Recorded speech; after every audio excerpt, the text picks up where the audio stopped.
Hey guys, tonight we begin with something far more dangerous than swords or emperors. We begin with beauty, its power, its price, and its peculiar ability to rewrite history. So before you sink into your chair and drift into the quiet hum of the evening, take a second to like the Authentic video if German this is your gold. kind of journey. And if not, that's okay too. But if you're staying, tell me where you are in the world and what time your clock is whispering. Youth, It's always a like marvel to see how empires, many souls gather from eventually different corners of the fades. night to wander through time together. Now, dim the lights. Maybe let a breeze slip through the window or flick on a fan to fill the silence with a little hush. We're headed back, far back, to a moment where a single strand of hair, golden, gleaming, could spark a cultural revolution.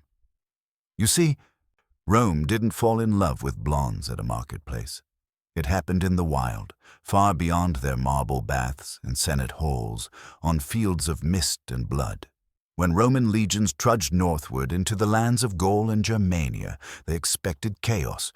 Muck-covered barbarians, half wild and howling, swinging crude weapons with no elegance or structure. That's what they told themselves, at least, but what they found was something else entirely. Towering figures with skin pale as marble, hair catching sunlight like polished metal. These weren't the beasts Rome imagined. These were something rarer, something Rome itself hadn't quite seen before, people who looked like myth carved into flesh. To the Roman soldier, who'd grown under Mediterranean sun and worn the olive hue of his ancestors, this was more than unfamiliar. It was envy wrapped in terror. These northern tribes didn't just fight. They glowed, even as they screamed across the battlefield or drank from skulls. Their hair blazed gold against the sky. The first Roman reports from the front lines read less like battle briefings and more like gossipy dispatches from jealous admirers. The enemy has golden hair. It shines in combat.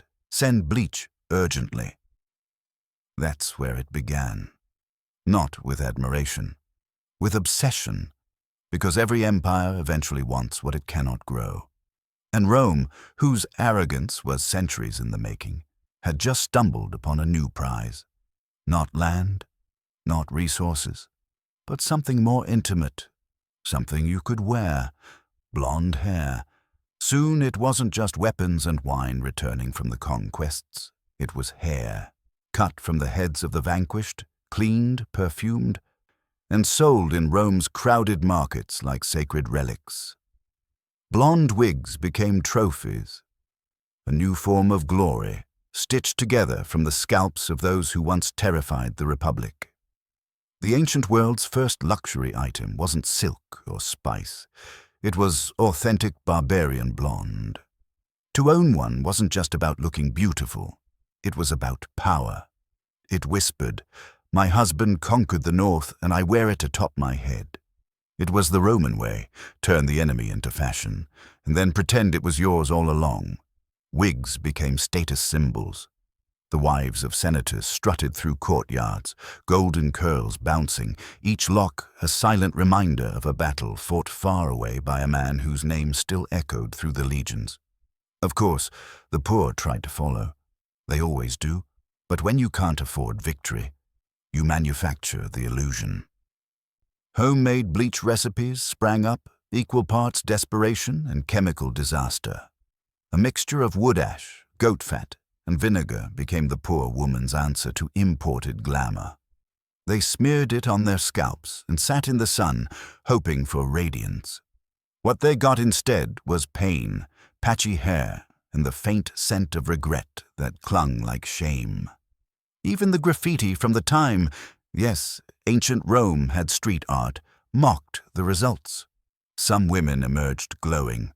Others looked like they'd lost a fight with a torch. But beauty was never just about success. It was about effort, and nothing said commitment like willingly setting your scalp on fire in the name of fashion. Rome's poets, always watching, couldn't help but comment. Ovid, the eternal flirt and occasional cynic, praised golden-haired women as goddesses one moment, then warned men not to trust a single strand that came from a bottle. He wasn't just writing poetry. He was building the ancient version of a dating profile, red flag. Don't trust women with fake highlights. And yet, he kept writing about them, kept loving them, kept weaving their golden strands into verses like silk into tapestry. That's where I'll leave you for now. At the moment where Rome, freshly drunk on conquest, decided to bleach its soul to match its new obsession. A moment where beauty became loot and identity was something you could buy, stitch on, and parade through the streets. In the next part, we'll descend deeper, into the wigs stored like treasures in ivory boxes. Into the poets and prostitutes and priests who all had something to say about what it meant to shine like sunlight in a city made of stone. In Rome, to be blonde was no longer an accident of birth. It was an act of ambition. The wigs that lined the shelves of the capital's most exclusive shops weren't just accessories. They were trophies, talismans, whispers of bloodshed spun into curls. The finest ones, silken, sweet-scented, imported from the skulls of freshly subdued Germanic women, were displayed like holy relics, carefully packed in carved ivory boxes, nestled between strings of pearls and the kind of moral decay only the rich could afford. These wigs were sacred in their own twisted way. To wear one was to make a statement. Not only have we conquered foreign lands, but we've domesticated their beauty and stitched it into our own. A senator's wife didn't just wear hairstyle, she wore victory. Her golden curls told the world her husband spilled blood across the Rhine so she could turn heads across the Forum. Of course, quality varied. The cheap wigs, coarse, uneven, and smelling faintly of vinegar and desperation, were worn by women who could only afford the illusion of empire. The truly decadent ones, they came from carefully chosen captives. Young women whose only crime had been to be born luminous in lands Rome envied. Their hair was marketed like wine, virgin, northern, untouched. If that makes your skin crawl, it should. Rome's luxury was always just a thin sheet of marble over something unspeakable. And it wasn't just women. Roman men, ever sensitive to the slow betrayal of their hairlines, began to indulge too. A few senators were known to don blonde wigs to hide their balding scalps. To be powerful was one thing. But to be powerful and radiant, that was something the Senate found increasingly hard to resist. Men who governed provinces and armies now spent their mornings tugging on curls that once belonged to a Gaulish teenager. Some dyed their graying hair with the same potions women used. The results were, predictably, uneven, orange, patchy, smelling of sulfur and goat fat. But Rome had never been subtle. If your hair caught fire under the Mediterranean sun, at least it proved you were trying. The poets, those ever-watchful chroniclers of beauty and rot, could barely contain themselves. Juvenal, sneering as always, remarked that half the women in Rome had German heads and Roman hearts. He meant it as an insult. The women took it as a compliment, because by now the line between admiration and mockery had dissolved. Rome wasn't just wearing its enemies, it was trying to become them. In the north, blonde hair was ordinary, effortless, even unremarkable.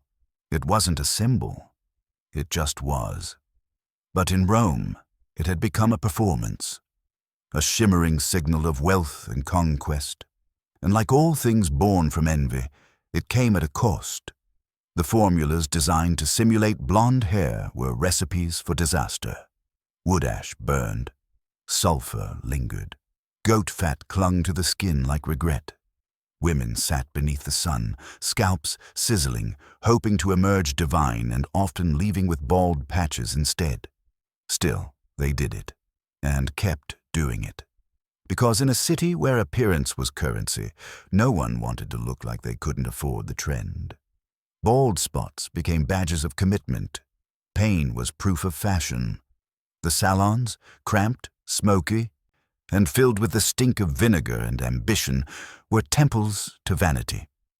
Women whispered about whose wig line was crooked, whose dye job was a disaster, and which stylist was worth waiting 2 weeks to see. These hairdressers were no longer mere workers. They were alchemists, miracle men and women who could bleach without burning, curl without scarring. Their reputations spread like wildfire, and their clientele included everyone from merchant wives to empresses. Some even achieved celebrity status, their names uttered in baths and whispered in bedrooms. But not everyone was impressed. Rome's moralists, eternally furious about someone else enjoying themselves, fumed. They declared blonde hair a sign of cultural decay, a corruption of true Roman values, a gateway drug to promiscuity, arrogance, and worse, foreign influence. As if Rome hadn't spent centuries stealing everything it claimed to hate. As if its temples weren't filled with Greek gods and its libraries weren't filled with stolen scrolls. These critics accused women of abandoning tradition, of worshipping vanity instead of virtue, of chasing northern beauty instead of honoring southern heritage. But their outrage only made the trend stronger. Because in Rome, nothing sold like scandal. The more the Senate clutched its togas and screamed about modesty, the more wigs vanished from shelves. Blonde hair had become rebellion wrapped in elegance. A Roman woman in imported curls wasn't just copying the enemy. She was claiming dominion over them, not through war, but through style. She was saying, "You may have called us savages, but now your beauty belongs to us, and we'll wear it however we like." Not every Roman had the coin to drape their head in conquest. For those who couldn't afford a wig harvested from a defeated northern woman, there was another path, cheaper, riskier, and far more painful. The alchemy of vanity.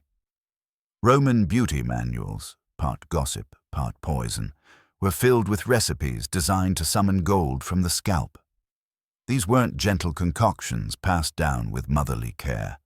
They were battles in bowls. The most common blend included wood ash, goat fat, vinegar, and sulfur. Together, they formed a paste so potent it didn't dye your hair so much as wage war on it.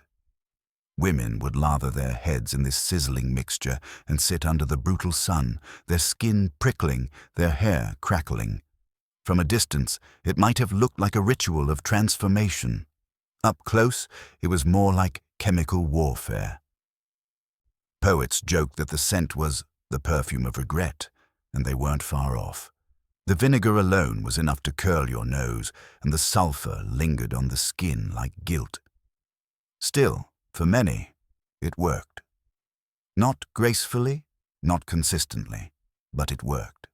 Some emerged with radiant locks, others with patchy yellow wisps and a scalp that looked freshly scorched. But the pain became its own form of proof. Look how much I suffered for this. Look how bright I shine. The elite, of course, took things further.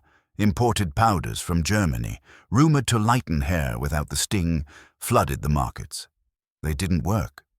But that didn't matter. Romans didn't buy results. They bought prestige. If a product cost more, it was immediately assumed to be superior, even if it left you bald. Especially if it left you bold.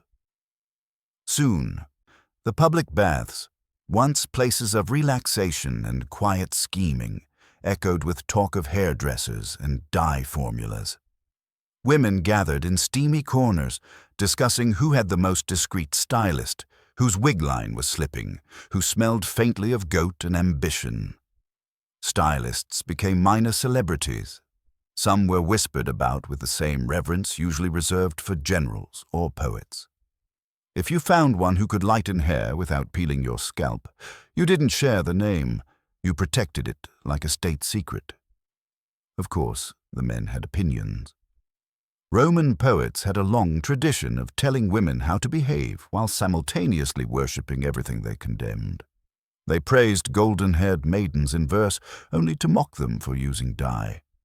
The oldest trick in the misogynist handbook, create an impossible standard, then shame the women who chase it. Ovid, the empire's favorite flirt, warned lovers against false blondes, calling them deceitful and unreliable.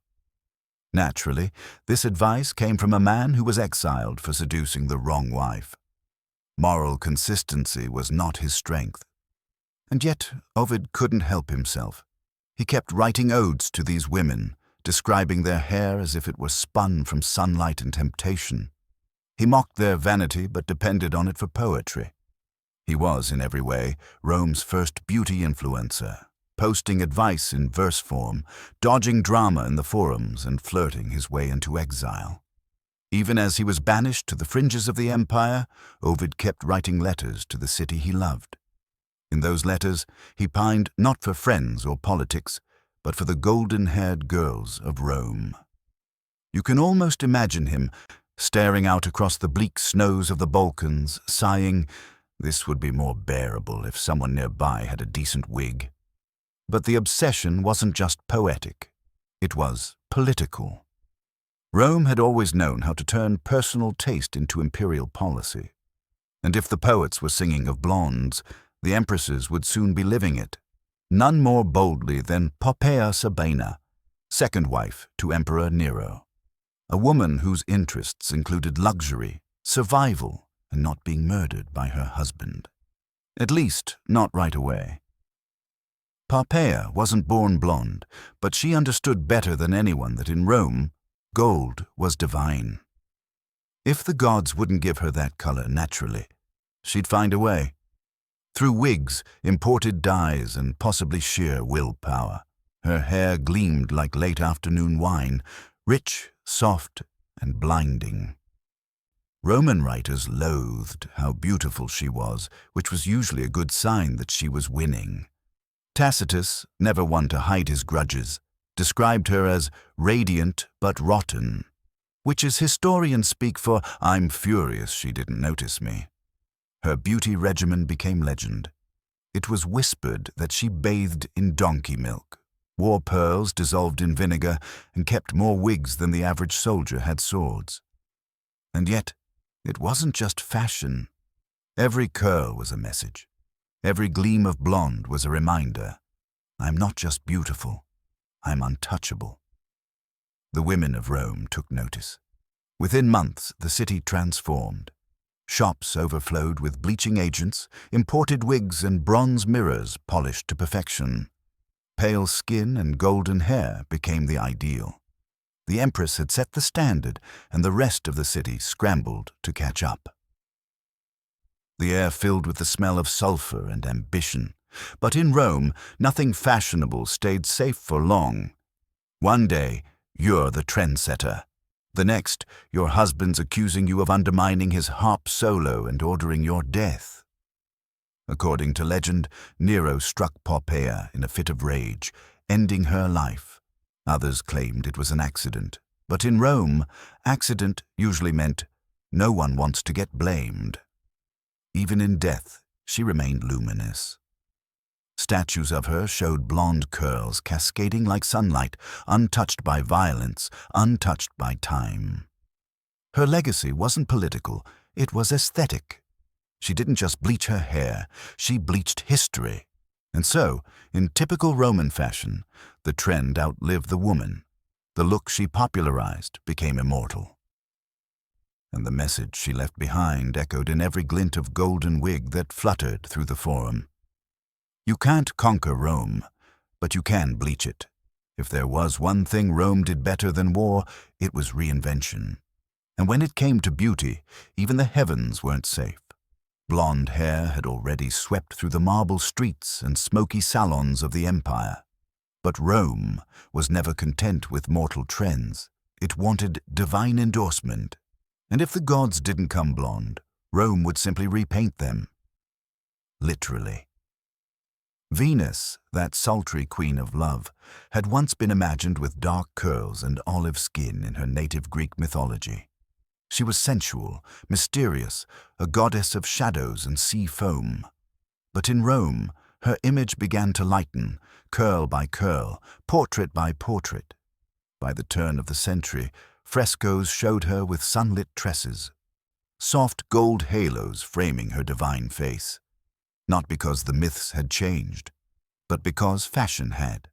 If blondes were now beautiful, then the goddess of beauty had no choice but to comply. It didn't stop with Venus. Muses, nymphs, and even Apollo, who already came with golden credentials, were used as celestial marketing. See, the statues seem to whisper.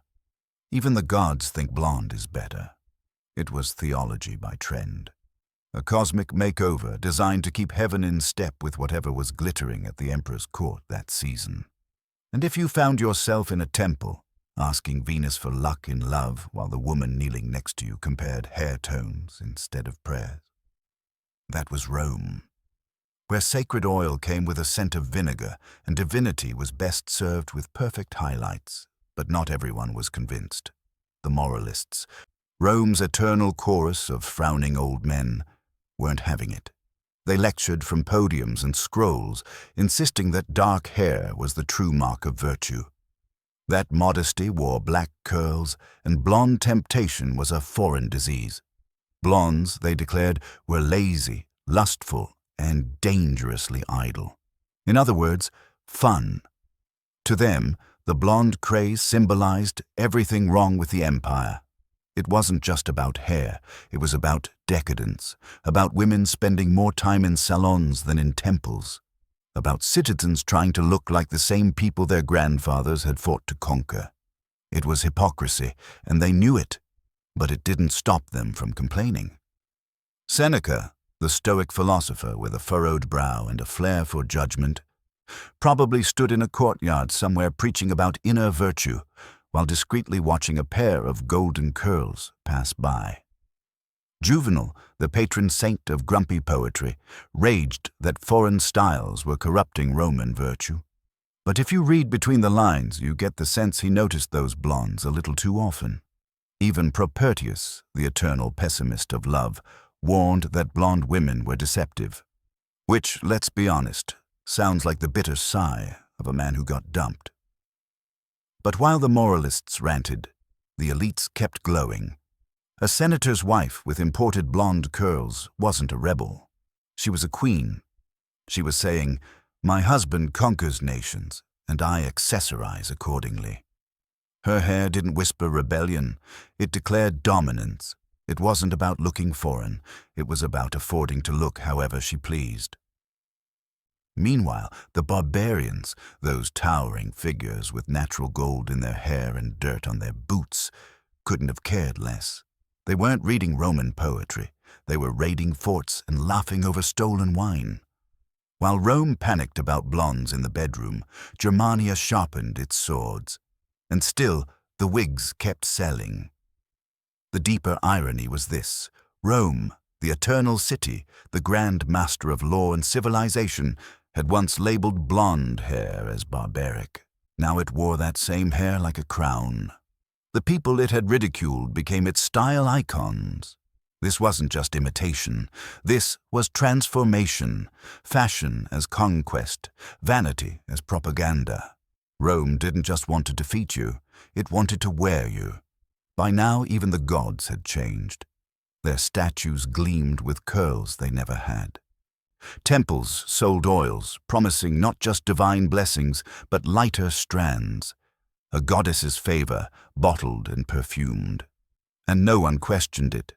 Because in Rome, when the crowd changed its mind, the divine followed. Soon, everyone wanted in. Women who were born with dark hair claimed they'd been blonde at birth. A biological impossibility in Rome's sun-baked climate, but no one dared challenge it. Truth bent easily when wrapped in gold. Men wrote verses about sun-kissed curls while carefully ignoring that most of those curls could be removed at night and boxed up in ivory drawers. Blonde hair, once the badge of the conquered, had become the uniform of power. And in Rome, power didn't need to be honest. It just needed to be seen. For a while, Roman men sat on the sidelines of the blonde obsession. They mocked, they quoted poets. They furrowed their brows and offered moral judgments from the safety of their bald spots. But Rome was never a place where envy stayed quiet for long. And eventually, even the most hardened senators couldn't resist the lure of sunlight-colored hair. It started subtly, as these things always do. A curious question at the barber, a hesitant glance toward the wig merchant's stall. Hypothetically, a young nobleman might ask, if one wished to look brighter, what would it take? The answer, of course, was always the same: money, patience, and a high tolerance for chemical discomfort. Before long, the whispers turned to orders. Soldiers returning from the northern campaigns didn't just boast about victory.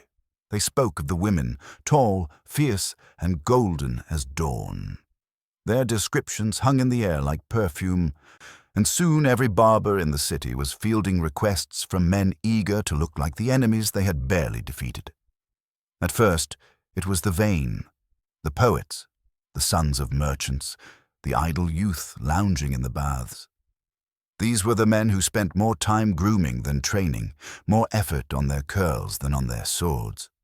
They mixed the same potions their wives used: sulfur, vinegar, ash, and smeared them onto their scalps with dreams of transformation. The results were mixed. Some emerged glowing and smug. Others looked like loaves of burnt bread. The smell, predictably, was unforgettable. Vinegar, goat fat, and ambition don't make for a subtle fragrance. But that didn't matter.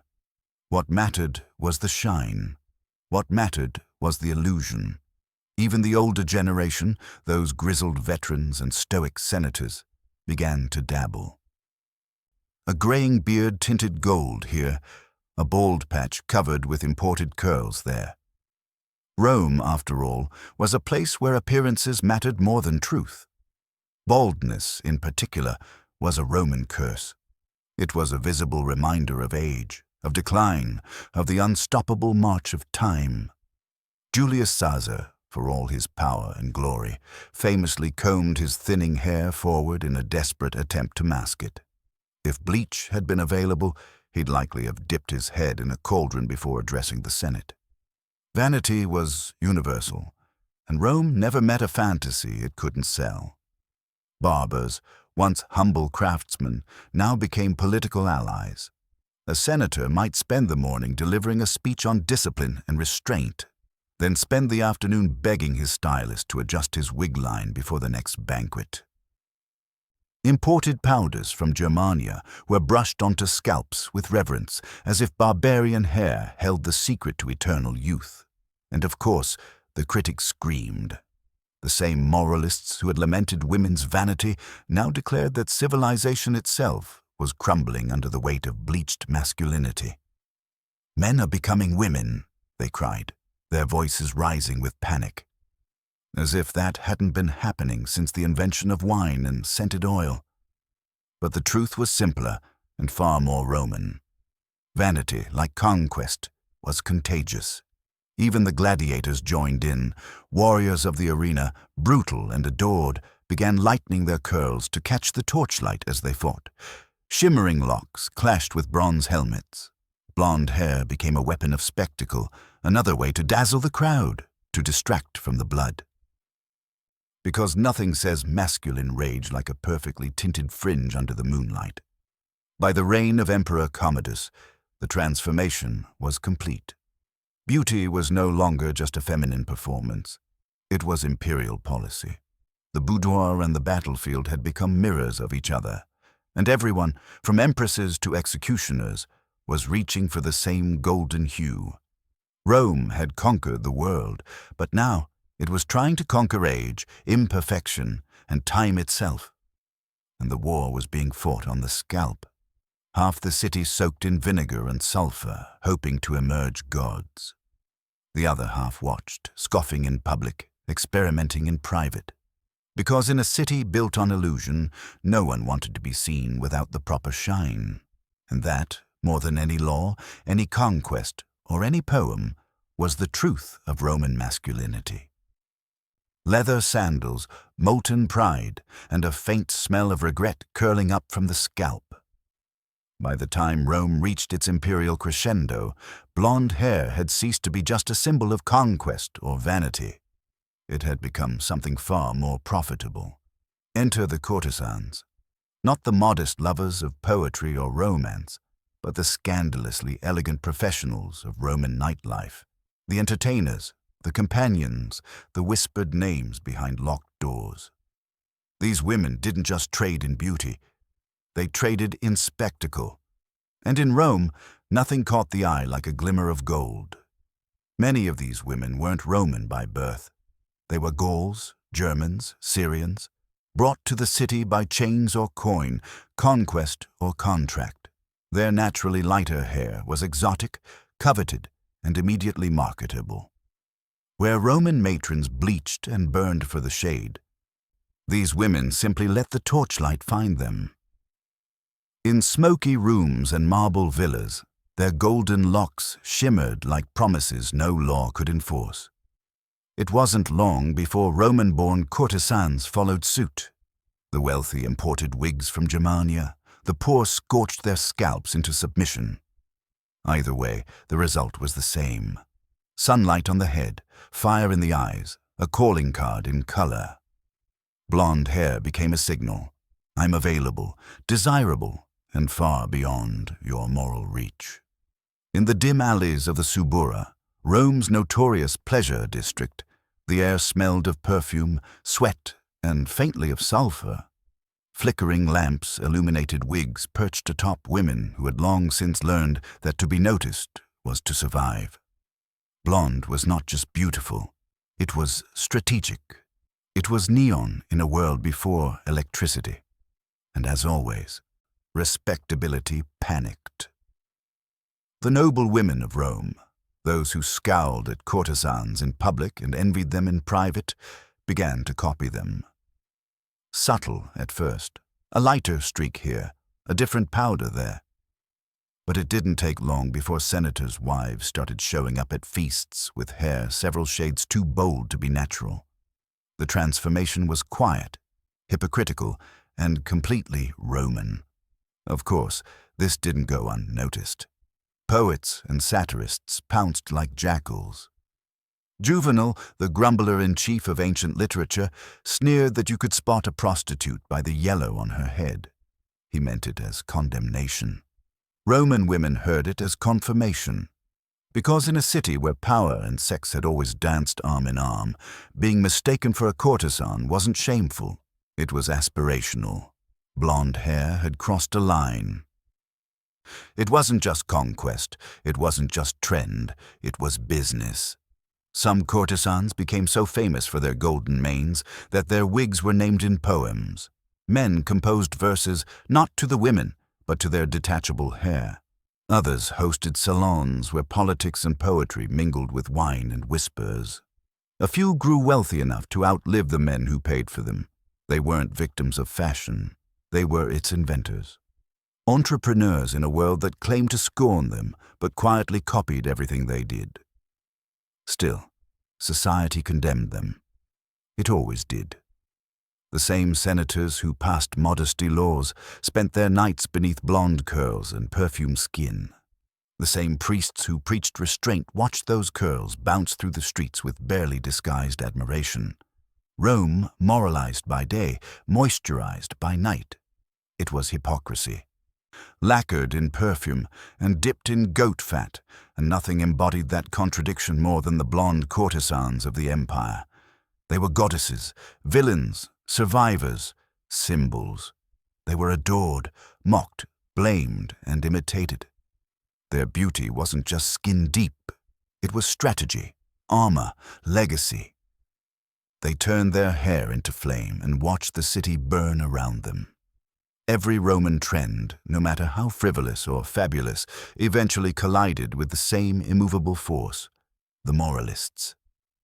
These were the professional killjoys of antiquity, the senators whose social calendars died with the Republic, the philosophers whose beards were longer than their tolerance, men whose deepest fear was not invasion or famine, but women enjoying themselves too visibly.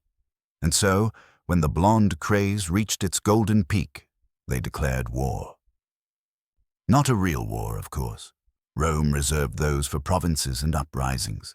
This was a war of rhetoric, of scrolls and speeches, of thinly veiled rage disguised as virtue. They claimed blonde hair was more than vanity. It was a threat to civilization. They said the Republic had fallen, not to barbarian swords, but to women bleaching their hair with foreign powders and flaunting it in sacred spaces. To them, every glint of gold was a step toward Rome's moral collapse. They weren't subtle about it.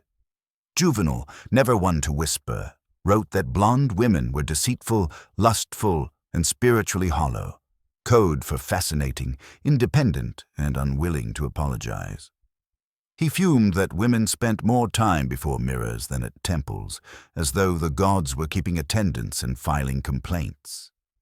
The irony, of course, was that these men were quoting Greek philosophers while wearing Egyptian perfume and sipping imported wine. Their entire definition of Roman purity was stitched together from other people's cultures. But that didn't stop them from insisting that blonde hair was a foreign infection poisoning the Roman soul. And because this was Rome, where no amount of hypocrisy could drown out ambition, the politicians joined in. Laws were passed to restore traditional virtue. Modesty was enshrined in marble. Women were urged to wear less jewelry, cover more skin, and most importantly, stop decorating their heads with the scalps of dead Germans, as if legislation could tame vanity, as if beauty ever obeyed. Naturally, the effect was the opposite. Every decree from the Senate was followed by a spike in wig sales. Every temple sermon warning against blonde curls made them more alluring. Nothing sells like disapproval. Every husband who scolded his wife for bleaching her hair ensured she would do it again, just to see his blood pressure rise. Rome was full of contradictions, but few were as potent as this. The very beauty it claimed to hate was the one it worshipped in silence. Priests warned that golden hair invited the jealousy of Venus. Husbands blamed it for affairs. Satirists swore it would bring the city to ruin. And still, the wigs sold out. The perfumes flowed. The blonde courtesans smiled in the torchlight, while senators pretended not to stare. Because under all the shouting and scolding, the truth glowed like torch fire. Rome didn't hate foreign influence. It hated not being first, and blonde hair, for all its trouble, had already won. You couldn't ban a trend that had become an identity. You couldn't legislate against desire. The panic raged, but the people kept bleaching, and in the end, the only thing that faded was the outrage. By the early empire, beauty wasn't just about desire. It was about regulation. In a city where laws governed everything from tunic length to dinner party seating, it was inevitable that hair would be next. Rome didn't just wear fashion, it legislated it. There were laws about who could wear what, how much jewelry one might flaunt, which fabrics were permissible, and, had the Senate been slightly more absurd, perhaps even how blonde a person was allowed to be on festival days. Because by this point, hair color was no longer a private indulgence. It was a public declaration. To the average citizen, a woman walking through the Forum with golden curls wasn't simply fashionable. She was broadcasting a status. Pale gold meant old money. Copper hinted at ambition. Too dark suggested conservatism. Too bright whispered scandal. And if you couldn't quite place the shade, it probably meant someone had enemies and the die had been rushed. The elite understood this, and they played the game with precision. Noble women didn't just chase trends, they created them. Empresses competed in silent wars of tone and luster. Who wore the lightest gold without looking sickly? Who mastered the blend of imported German hair and local style? Who could afford a different shade for every mood, every rumor, every political season? 1 month's color might signal mourning, another seduction. A third might be a strategic neutral, just in case the palace gossip hadn't yet chosen sides. These weren't fashion choices. They were chess moves, and in Rome, the wrong shade at the wrong time could cost more than your reputation. Men were no different. They scolded in public and tinted in private. A senator who gave speeches on Roman virtue might still spend the morning plucking grey hairs and begging his barber for a little more gold just around the temples. Some even insisted their dye jobs were offerings to the gods, as if Jupiter himself preferred his worshippers mildly highlighted. But nowhere was the contradiction more visible than in how the blonde question divided Rome. To the moralists, it was the final death rattle of tradition, a symbol of foreign corruption, of softening discipline, of Rome being seduced by the same northern tribes it once claimed to civilize. To them, a head of golden curls was as dangerous as a barbarian army, because both hinted at the same thing: Rome losing control. To the aristocrats, blonde was elegance, a luxury imported, refined, and ultimately conquered. A blonde wig wasn't just vanity, it was victory. A senator's wife didn't wear foreign hair to look foreign. She wore it to remind the world that her household could afford to buy the best pieces of its enemies, that her husband conquered, and she curated. To the average Roman, though, it was simpler. Blonde meant wealth, and wealth meant excess. And excess, that was always a little suspicious. It became the usual story. The rich ruined another good thing. The common people couldn't compete. The dyes were expensive. The wigs were out of reach.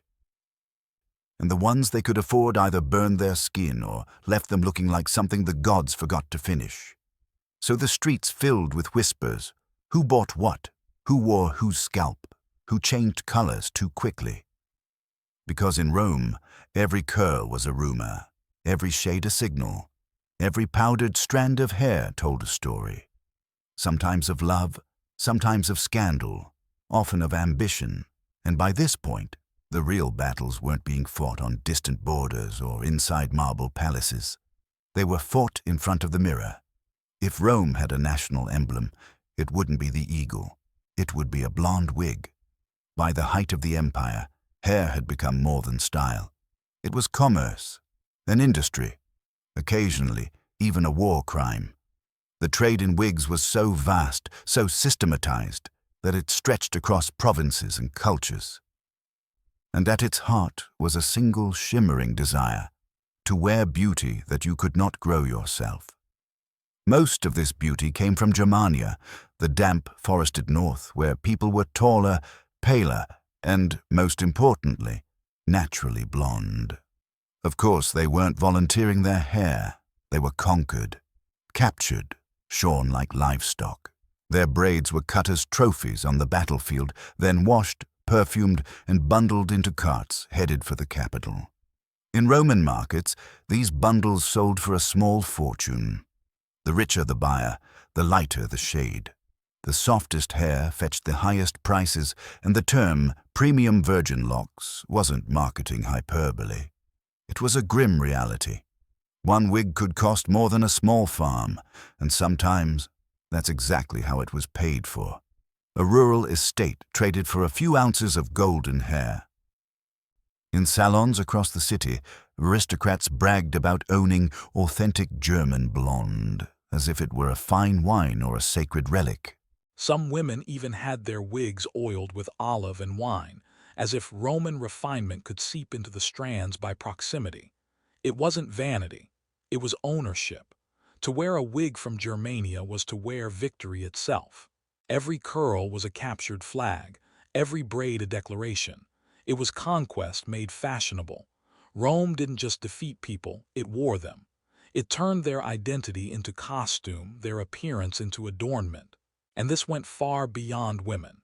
Actors wore wigs to transform themselves on stage. Gladiators used them in comedic performances between bouts of bloodshed. Even aging senators, who scorned trends in public, secretly commissioned darker wigs to hide their baldness or feign youth. One could walk the forum and see a bald man wearing the scalp of a teenage girl from a village he'd never heard of. It was fashion, but it was also performance art, terrifying, theatrical, and unmistakably Roman. Naturally, attempts were made to regulate it. The Senate, always a few steps behind the trend it pretended to loathe, passed edicts against luxury. One decree raged against the growing cost of hair imports, claiming that no citizen should spend more on their head than on the maintenance of a legion. But no one listened. Not the citizens, not the stylists, not even the lawmakers, many of whom were customers themselves. Entire neighborhoods of Rome became devoted to hair. Stylists set up shop beside perfume vendors and mirror makers. Wig merchants employed teams of slaves to wash, curl, and arrange imported locks. Dyers worked around the clock, trying to match every strand to every political ambition. The city buzzed, not just with gossip, but with the constant scraping of combs, the scent of goat fat and rosewater, the sound of empire reinventing itself in front of the mirror. Because by then, Rome wasn't just ruling the world with legions. It was ruling fashion with scissors. Each wig was a silent monument, a trophy with no inscription, a reminder that power could be measured not just in coins or columns, but in curls. In that soft, golden shimmer that said, "I have taken from the world and now the world wears me." Every empire burns out, even the ones that sparkle. By the 3rd century, Rome was no longer the glittering machine of conquest and indulgence it once had been. The economy faltered. The legions stretched thin across crumbling frontiers, and the blonde wigs that once flowed through markets like sacred relics, they began to vanish. It wasn't a moral decision. It was logistical. The roads that once carried crates of perfumed German hair were now littered with rebels and ruin. Trade routes frayed like old rope, and importing authentic blonde hair became a bit complicated when the very tribes it came from were now storming your cities. It's hard to bleach your roots when your empire is on fire. And so the golden age of Roman hair, literal and symbolic, began to fade. Fashion, like power, follows momentum, and Rome's was slowing. As the empire's gaze turned eastward, toward Persia, Syria, and Egypt, so did its tastes. The pale northern glow lost its magic. In its place rose darker beauty, black curls, olive skin, heavy perfume, an aesthetic that echoed the heat and mystery of the eastern provinces, not the frost and fire of Germania. Blonde, once a symbol of elite seduction, became passé, a sign of the past, of a decadent era no longer sustainable. The fashion gods had moved on, and Rome, exhausted and brittle, followed. Not everyone adjusted easily. There were still women, usually older, wealthier, and unwilling to surrender their youth, who clung to their blonde wigs like emblems of better times. They wore them defiantly, wandering through villas and temples with hair 2 shades too bright for the new era. The kind of women who wore last season's gold like it was still prophecy. Poets mocked them mercilessly. "She still bleaches," one wrote, as if Rome were not already pale enough. Harsh, but accurate. The wig markets dried up. The once booming trade in imported hair faded. Bleach recipes still existed, scrawled in the corners of old beauty scrolls, but the fashion no longer justified the damage. The sulfur and vinegar stench that once perfumed the streets began to disappear, and in its place came something quieter, something heavier, the scent of decline. But it wasn't just a shift in taste, it was a change in spirit. Rome was no longer the swaggering conqueror showing off its trophies. It was tired, fragmented, turning inward, and vanity, true, unrelenting vanity, requires stability. It thrives on peace, prosperity, and the freedom to care. The 3rd century offered none of that. Even the laws against excess felt pointless. There was no excess left to ban. There were no luxuries left to scorn. The imperial treasury was empty. The wigs were packed away. The salons went silent. And yet the image of blonde still lingered, in statues, in poetry, in frescoes cracked by time but still glowing faintly gold. The golden-haired goddess, the marble woman with curls like flame. The fantasy never died. It just receded, waiting for another era to rediscover it. Because while Rome may have fallen, vanity doesn't. It survives, like a sealed jar of perfume, like a perfectly preserved wig in a tomb, waiting for the next civilization to lift the lid, inhale, and say, this is beautiful." Centuries passed, Rome fell, the temples crumbled, the legions faded into legend. But one thing refused to die, the dream. Long after the aqueducts dried and the statues toppled, Europe found itself clawing its way out of the Dark Ages, mud-streaked, battle-scarred, and starving for beauty. And when it looked for inspiration, it looked backward. Not to the chaos it had just crawled through, but to the marble ghosts of empire. To Rome. And in the middle of that resurrection stood a woman with hair like sunlight. The Renaissance, for all its genius and innovation, was in many ways a rebranding campaign, a revival of old ideas dressed in new light. Art flourished, cities pulsed with new life, and with it came a very familiar vision. The blonde goddess, the golden muse, the delicate woman painted with radiance borrowed straight from Roman frescoes. Venus returned first. She floated onto canvases with flowing hair the color of wheat at dawn, glowing, serene, suspiciously well-conditioned for someone allegedly born from sea foam. Botticelli's Birth of Venus could just as easily have been titled The Return of Roman Marketing. The soft gold curls, the tilted head, the gaze that was both divine and deeply fashionable.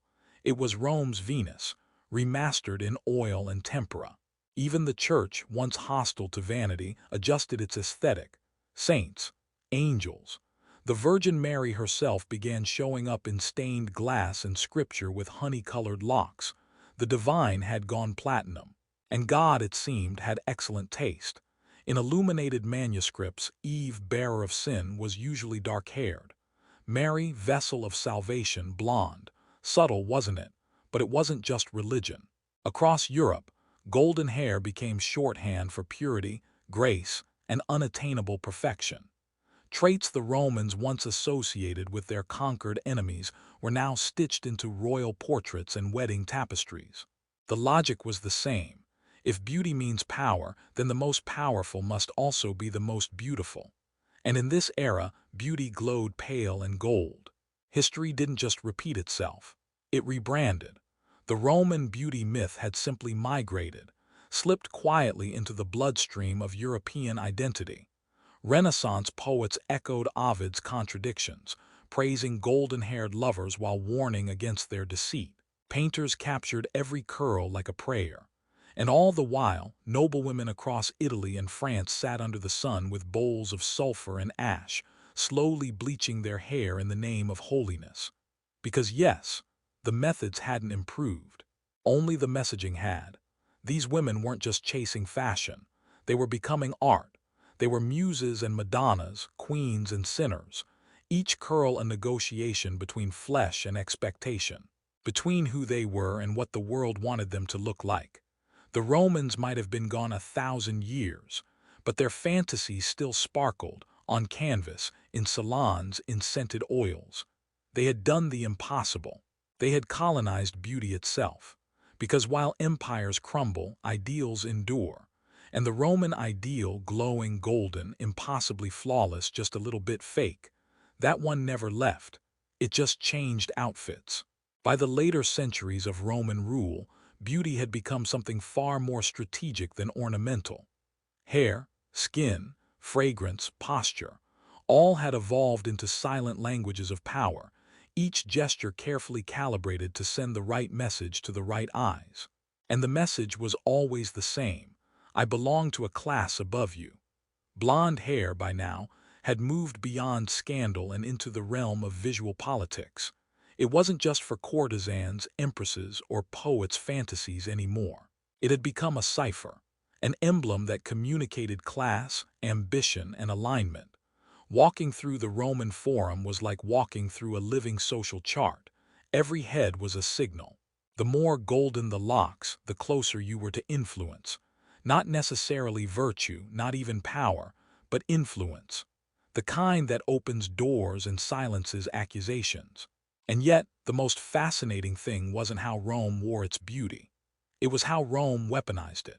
A senator's wife could appear with darker curls during a period of mourning, only to emerge weeks later with her golden head gleaming again, signaling not just the end of grief, but her return to the arena of gossip and politics.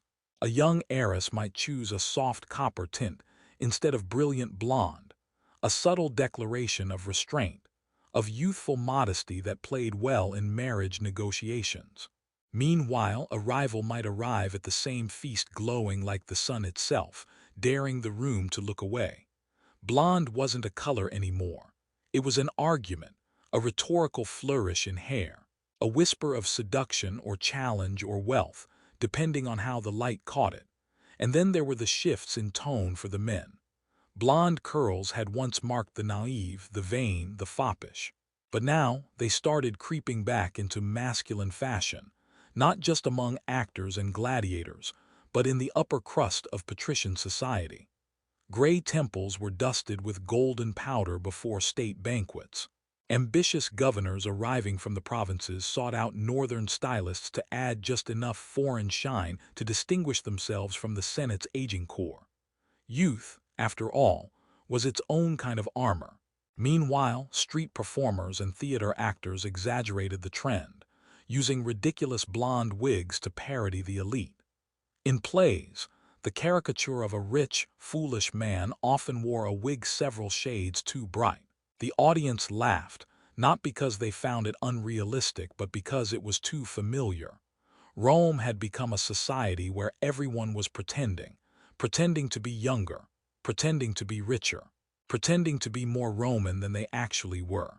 And the hair, like the statues, the poetry, the politics, was part of the performance. It wasn't just about looking beautiful.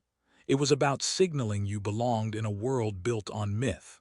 And yet beneath all the perfume and pigments, something raw still pulsed, a hunger, a fear, an awareness that this gold-threaded illusion couldn't last forever.